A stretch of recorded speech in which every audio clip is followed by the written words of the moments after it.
এবার আসেন খাম্বা নিয়ে মিথ্যাচারের আলাপটা করি। ওই 111 সরকারের সময় খাম্বা দুর্নীতি সহ বিদ্যুৎ খাতের দুর্নীতি তদন্তে ওরিব ইউনিভার্সিটি বুয়েটের সাবেক ভিসি আব্দুল মতিন পাটোয়ারির নেতৃত্বে একটা তদন্ত কমিটি তৈরি করা হয়েছিল। সেই রিপোর্টটা পর্যন্ত এখনো প্রকাশ হয়নি। খোঁজ নিয়ে জানা যায় যে এই সময় 100 কোটি টাকা মূল্যের খুঁটি সংগ্রহ করছে এরকম 4টা প্রতিষ্ঠান ছিল। এর মধ্যে 3টেই ছিল আওয়ামী লীগ সমর্থিত ঠিকাদারি প্রতিষ্ঠান। এই 5 বছরে আরইবির মোট খুঁটির বেশিরভাগ সরবরাহ করে আওয়ামী লীগ সরকারের সমর্থক ব্যবসায়ী কাজী শাহাদ আহমেদের মালিকানাধীন জেমকম গ্রুপের 5টা প্রতিষ্ঠান। এই গ্রুপ একাই 511 কোটি 30 লাখ টাকার কাজ পায়। এছাড়া আওয়ামী লীগ সরকারের সময় আরইবির খুঁটির পুরাটাই যোগান দেয় এই প্রতিষ্ঠান। 2002 থেকে 2003 সাল বিএনপি সমর্থিত ঠিকাদারদের ছোট ছোট আরো কয়েকটা প্রতিষ্ঠান কাজ পেলেও 100 কোটি টাকার মতো কাজ করছে গিয়াসউদ্দিন আল মামুনের মালিকানাধীন খাম্বা গ্রুপের 2টা প্রতিষ্ঠান। তবে জোট সরকারের 5 বছরের প্রথম 1 বছর এই প্রতিষ্ঠান কিন্তু কোনো কাজ পায়নি।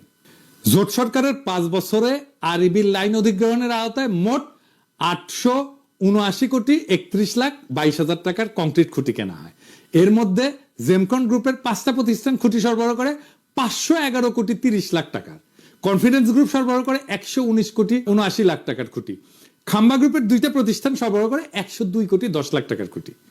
এবার এই যে সে পাশে লেখেন তো, কন্টেক্ট গ্রুপ সরবরাহ করে 85 কোটি 4 লাখ টাকার। এছাড়া টেস্কো পাওয়ার লিমিটেড 24 কোটি, রয়্যাল গ্রিন 13 কোটি, লুমেক রুম্বার 20 কোটি ও এবং অন্য একটা প্রতিষ্ঠান নাম ভুলে গেছি 25 লাখ টাকার একটা খুঁটি সরবরাহ করে। 2003-4 সালে আরইবির মোট খাম্বা কেনে 214 কোটি টাকার। এর মধ্যে জেমকন 104 কোটি, মানে অর্ধেকেরই। খাম্বা 41 কোটি, কনফিডেন্স 31 কোটি, কন্টেক্ট 26 কোটি, টেস্কো পাওয়ার 20 কোটি, রয়্যাল গ্রিন 5 কোটি টাকার কাজ পায়। 2004-5 সালে আরইবির মোট খুঁটি কেনে 194 কোটি টাকা। এর মধ্যে জেমকন 87 কোটি টাকা, খাম্বা মাত্র 29 কোটি, কনফিডেন্স 27 কোটি, কন্টেক্ট 21 কোটি, রয়্যাল গ্রিন 5 কোটি টাকা, অন্য একটা কোম্পানি 2 কোটি টাকার কাজ পায়। 2005-6 সালে 127 কোটি টাকা কাজের মধ্যে জেমকন 68 কোটি, খাম্বা 25 কোটি, কনফিডেন্স 25 কোটি, কন্টেক্ট 11 কোটি, রয়্যাল গ্রিন 2 কোটি টাকার কাজ পায়। তাহলে দেখা যাচ্ছে খাম্বার সাথে দুর্নীতিতে ওতপ্রোতভাবে জড়িত ছিল আওয়ামীপন্থী ব্যবসায়ী কাজী শাহাদের জেমকন গ্রুপ, তাই না? হিসাবটা কি বলে?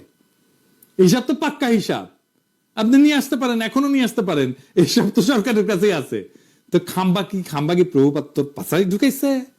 হ্যাঁ, খাম্বা বেচলো আওয়ামী লীগ আর প্রভুপাতের পশ্চাতে ঢুকলো বিএনপির খাম্বা। হ্যাঁ।